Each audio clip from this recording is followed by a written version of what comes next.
এক মাস তো আন্দোলন বিক্ষোভ করে কেটেছে, এবার পুজো উৎসবে ফিরতে বার্তা দিয়েছেন মুখ্যমন্ত্রী মমতা বন্দ্যোপাধ্যায়।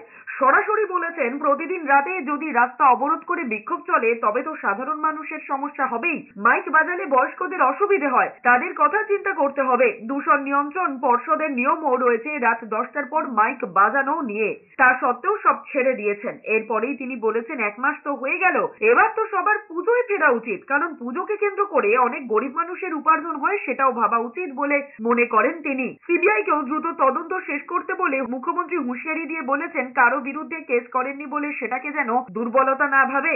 এক মাস তো হয়ে গেল, আজকে 9 তারিখ, এক মাস একদিন, 31শে মাস গেছে। আমি অনুরোধ করব, পুজোতে ফিরে আসুন, উৎসবে ফিরে আসুন, আর সিবিআইকে বলবো তাড়াতাড়ি বিচারের ব্যবস্থা করুন। এটা তো এখন আপনাদের হাতে, আমাদের হাতে নেই।